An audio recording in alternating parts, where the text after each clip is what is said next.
आज आपको सिखाएंगे दशमलव का वर्गमूल आप कैसे निकालेंगे। आपके सामने चार दिया है प्रश्न अलग अलग। देखिए ये छोटे छोटे प्रश्न हैं, इसके बाद हम बड़ी बड़ी संख्या को लेकर आएंगे।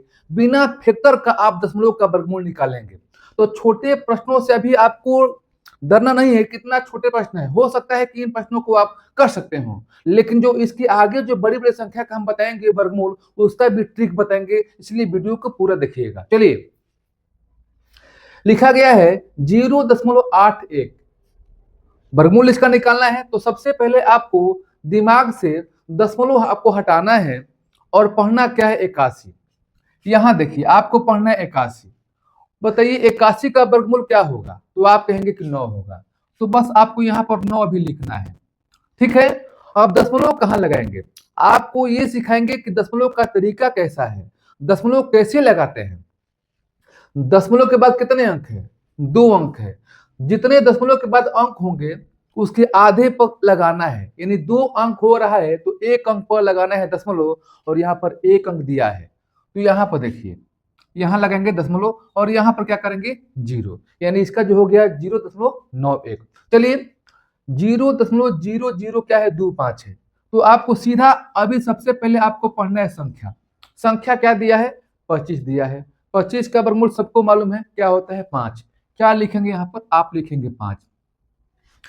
दशमलव के बाद कितने यहाँ पर अंक हो रहा है टोटल, 1 2 3 4, 4 अंक हो रहा है। तो हमने बताया कि दशमलव के बाद जितने अंक होंगे उसके आधे कर देना है, यानी दशमलव के बाद 4 अंक है, आधा कीजिए 2, यानी 2 अंकों पर यहाँ पर दशमलव लगाना है। तो 2 अंकों पर लगाना है दशमलव और यहाँ पर 1 अंक दिया है। तो करेंगे कैसे, आप यहाँ पर 1 0 बढ़ा देंगे, 2 अंक हो गया। अब यहाँ पर लगाइए दशमलव और यहाँ पर 0 लिख दीजिए।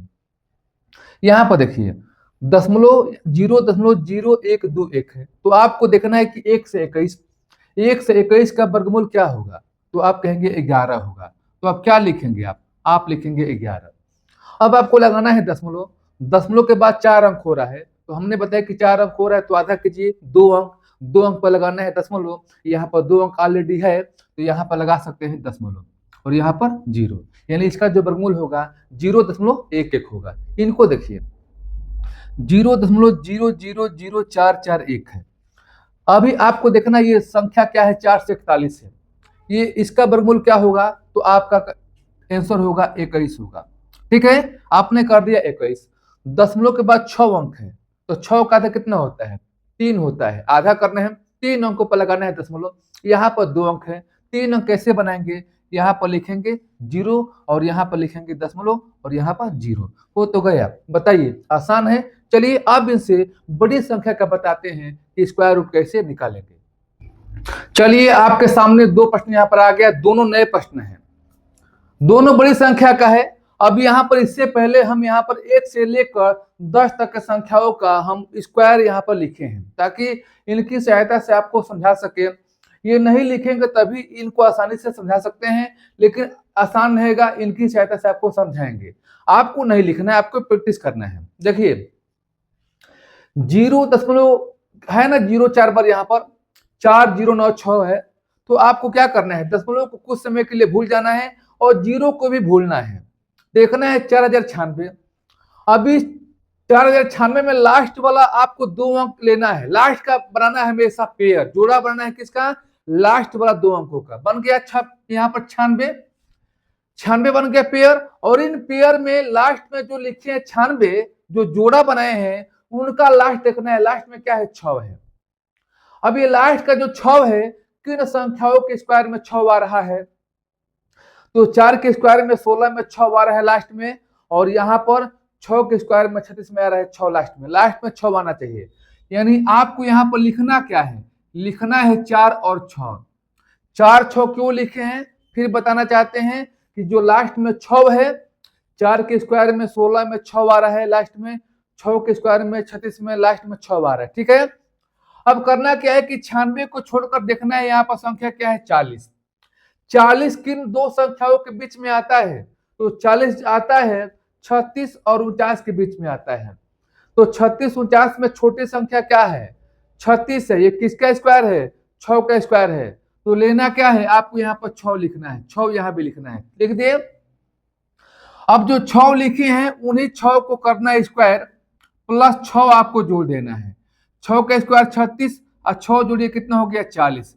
अब 40 और ये 40 दोनों का तुलना करेंगे, यानी इससे बड़ा हो सकता है या इससे छोटा हो सकता है। देखिए 40 ये भी 40 है, दोनों क्या है बराबर है, दोनों क्या है बराबर है, इक्वल है। तो आपको देखना है कि जब ये बराबर होगा, दोनों में जो संख्या आपका छोटी होगा वही आपको लेना है। छोटी संख्या क्या है 64 है।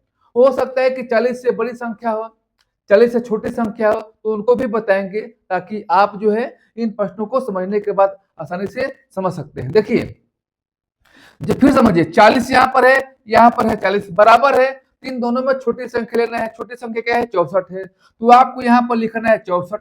अब आपको लगाना है दशमलव, क्या लगाना है दशमलव, क्योंकि यहाँ पर दिया है दशमलव।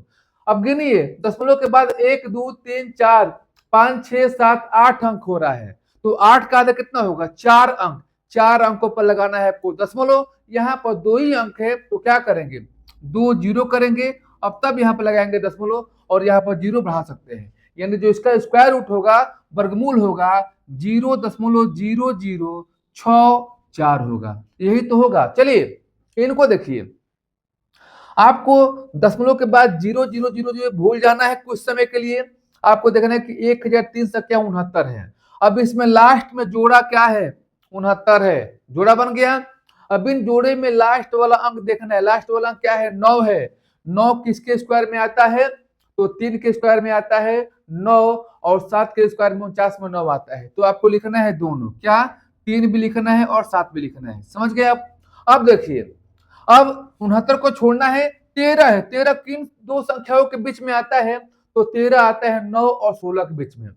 9 16 के बीच में क्या आता है 13 आता है। तीन दोनों में छोटी संख्या क्या है 9 है। 9 किसका स्क्वायर है 3 का स्क्वायर है, तो आपको यहाँ पर 3 लिखना है और यहाँ पर लिखना है 3, ठीक है।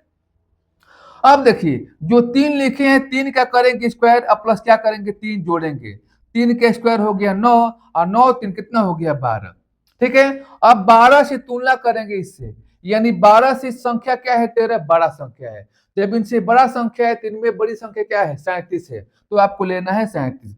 यदि 12 से छोटी संख्या होता तो क्या लेते छोटी संख्या। अब यहाँ पर ले लिए 37, आपको लगाना है दशमलव। दशमलव के बाद यहाँ पर 8 अंक हो रहा है, तो 8 का कितना होता है 4, तो 4 अंकों पर लगाना है। यहाँ पर 2 अंक है तो 2 जीरो बढ़ाइए, 4 अंक हो गया और यहाँ पर लगाइए दशमलव, यहाँ पर 0 हो गया। तो दशमलव का स्क्वायर रूट कोई भी बड़ी संख्या का है तो आराम से आसानी से इस ट्रिक से निकाल सकते हैं। चलिए अगले प्रश्नों को, ये आपके लिए होमवर्क रहेगा, उन प्रश्नों का आप हल कीजिएगा, कमेंट बॉक्स में आंसर टाइप कीजिएगा। इसका आंसर कमेंट बॉक्स में टाइप कीजिए। फिर हम नए वीडियो के साथ मिलेंगे, तब तक के लिए आज कितना सा धन्यवाद।